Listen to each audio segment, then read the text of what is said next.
መውሊድ ቢድዓ ነው አናከብርም። ሰላም አለይኩም ወራህመቱላህ እያላችሁ በዚህ በማህበራዊ ሚዲያ የምትንጫጩ ሰዎች ግን ምናችሁን ነው የሚያማችሁ? ጤነኛ ናችሁ ሆይ? ሙስሊም ወንድምና እህቶቻችን ለረጅም ሺህ ዓመታት እያደረጉት የቆዩት ነገር ነው። በጎ ልምምድ ነው፣ በጎ ነገር ነው። የሚያደርጉበት ሞቲቭ ለረሱል ሰለላሁ ዐለይሂ ወሰለም ያላቸውን ፍቅርና አክብሮት ለመግለጽ ነው። ሁለተኛ የምታቀርቡት አግሪመንት ራሱ ጤነኛ አይደለም። እሳቸው አላከበሩትም። እንዴት እሳቸው የራሳቸውን ልደት እንዴት ያከብራሉ? እሳቸውን የሚወዱ የእሳቸው ተከታዮች ናቸው የእሳቸውን ልደት ሊያከብሩ የሚችሉት። እኔን እኮ እንዴት እንደረሳችሁኝ አላቅም። እንደ አዲስ የምታውቁኝ ሰዎች አላቅም። ስለኔ ወደ ኋላ ጠይቁ። እኔ እኮ ተድላ እኮ ነኝ። አሁን በዓሉ ሲደርስ እንኳን አደረሳችሁ እላለሁኝ። ሞቲቭ የሚደረግበት መንገድ ጤነኛ ነው ብዬ ስለማስብ እኔ ለሰው የማይጎዳ በጎ ነገር ከሆነ አክሴፕት ነው የማደርገው።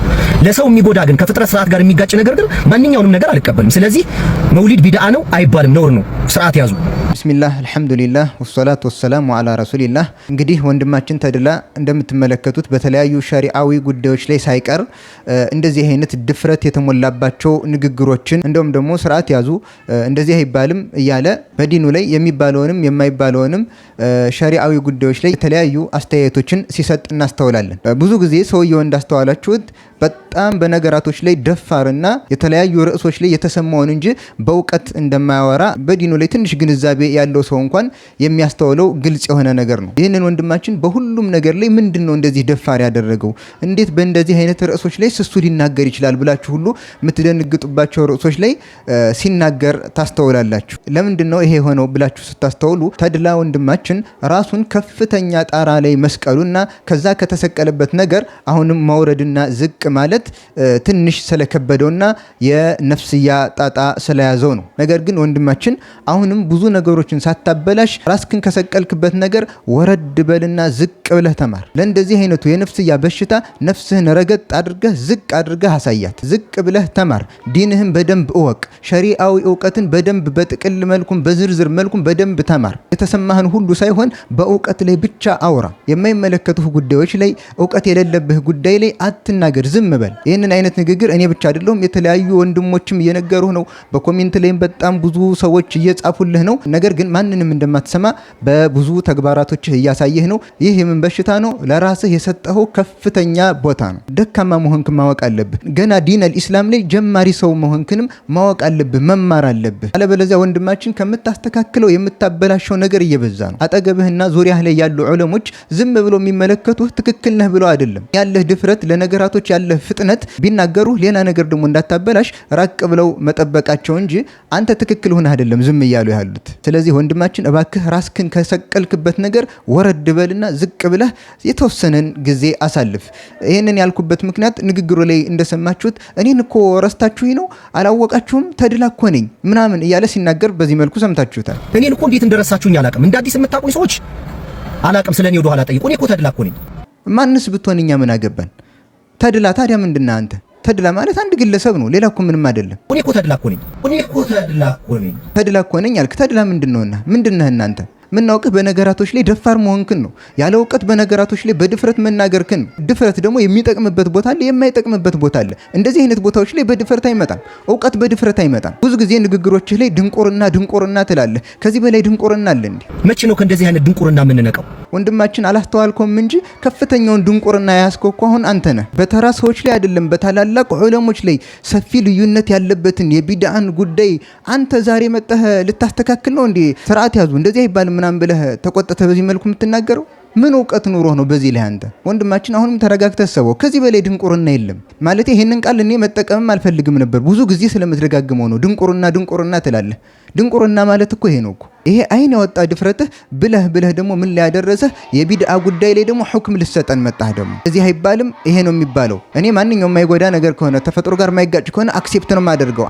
እኔ ለሰው የማይጎዳ በጎ ነገር ከሆነ አክሴፕት ነው የማደርገው። አንተ ማን? አንተ እኮ አይደለም የምትቀበልልን የምታሳልፍልን። አንተ እኮ አይደለም። በጣም ራስክን የሰቀልክበት ቦታ ምን ያክል ከፍ አድርገህ እንደሰቀልከው ነው። ነፍስያህን ምን ያክል እንደቆለልካት የሚያሳይ ነገር ነው። ትንሽ እችን ነፍስያህን ወንድማችን ተንፈስ አድርጋት። ማንኛውም ወንድማችን መውሊድን አስመልክቶ ከተናገረው ንግግር ስንመለከት ሙስሊም ወንድምና እህቶቻችን ለረጅም ሺህ ዓመታት እያደረጉት የቆዩት ነገር ነው። አንድ ነገር ሸሪዓዊ የሚሆነው በዲን ላይ የተፈቀደ የሚሆነው ረጅም ዓመታት ስለቆየ 10 ዓመት 20 ዓመት 1000 ዓመት ስለቆየ ሳይሆን በዛ ስራ ላይ የነብዩ ሰለላሁ ዐለይሂ ወሰለም አስተምህሮት ትእዛዙ አለበት ወይ? ለምንድነው ሁሌ ይሄንን የምንለው? ነብዩ ሰለላሁ ዐለይሂ ወሰለም በሐዲታቸው ኸይር ነገር ኑሮ ወደ አላህ የሚያቀርባችሁ ነገር ኑሮ ሳላመለከታችሁ የቀረውት ነገር የለም።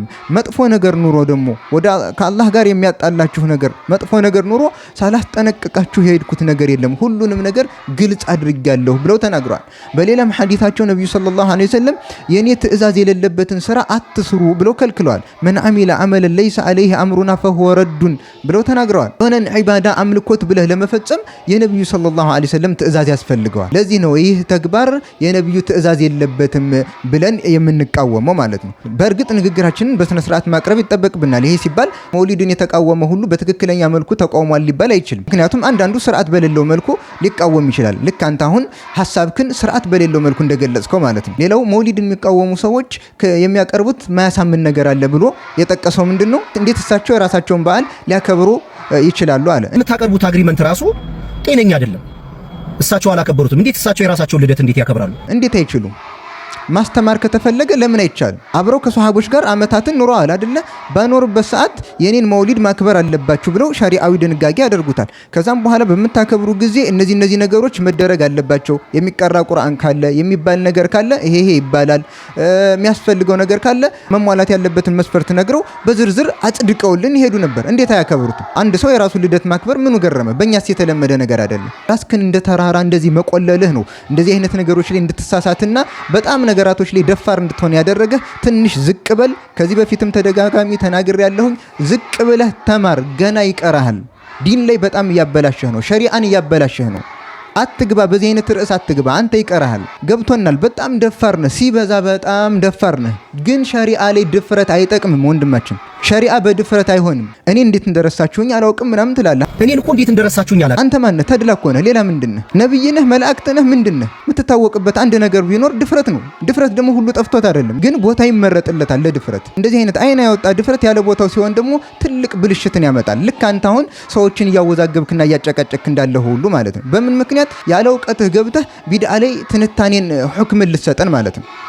ሱብሃንአላህ። በእርግጥ ትልቅ ሰው ነህ፣ ምናልባት በእድሜ አባቴም ልትሆን የምትችል ሰው ነህ።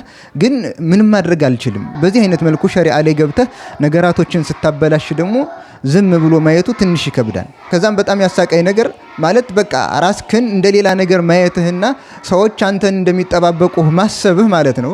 እኔ አሁን በዓሉ ሲደርስ እንኳን አደረሳችሁ እላለሁ አለ። አሁን በዓሉ ሲደርስ እንኳን አደረሳችሁ እላለሁኝ።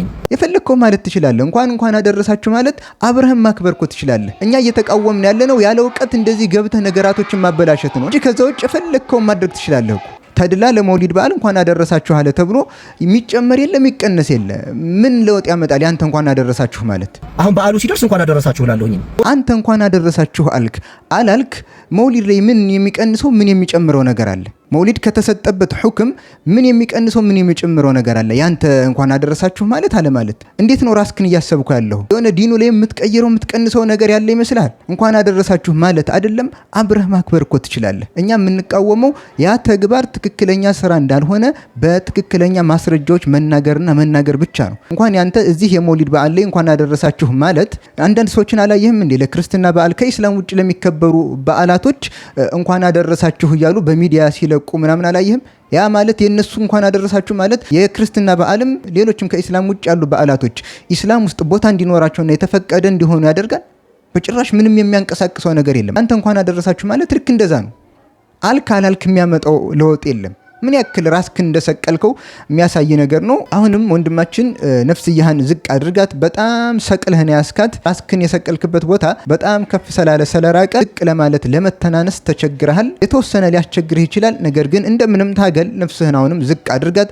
አለበለዚያ በጣም ብዙ ብልሽቶችን አሁንም ታስከትላለህ። እዛም እንግዲህ በስተመጨረሻ የተለያዩ ትንታኔዎችን ሲሰጥ ቆየና ምን አለ ወንድማችን? መውሊድ ቢድዓ ነው አይባልም ብሎ ዘጋው ማለት ነው። መውሊድ ቢድዓ ነው አይባልም፣ ነውር ነው። ስርዓት ያዙ። መውሊድ ቢድዓ ነው አይባልም፣ ነውር ነው።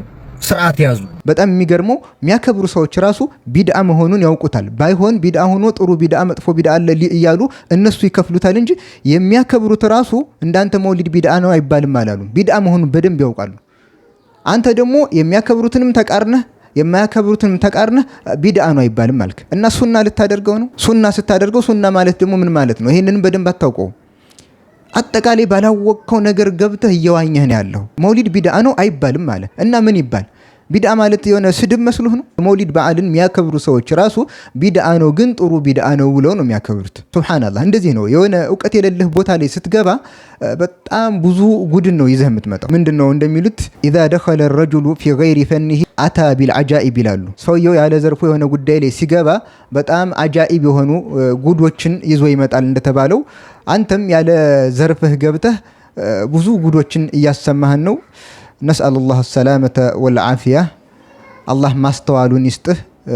ራስክን ከሰቀልክበት ቦታ ዝቅ የምታደርግበትን የመተናነሱን አቅምም አላህ ይወፍቅህ። ያለ እውቀት በድፍረት እየገባህ ከምታበላሻቸው ነገሮች የሚያዳምጡህን ሰዎች አላህ ከመደናገር አላህ ይጠብቃቸው። ምናልባት በቅርብ የምታውቁት ዑለሞች እርግጥ ነው በጣም ሊያስቸግራችሁ ይችላል። ለራሱ የሰጠውን ቦታ የተለየ ቦታ ስለሆነ ወርዶ ዝቅ ብሎ ለመነጋገርም ትንሽ ሊያስቸግራችሁ ይችላል። እንደምንም ግን ቀርባችሁ ልጁን ብታነጋግሩት ወደ ዒልም መስመር የሚገባበትን እውቀት የሚይዝበትን መስመር ብታመቻችሁ ጥሩ ነው።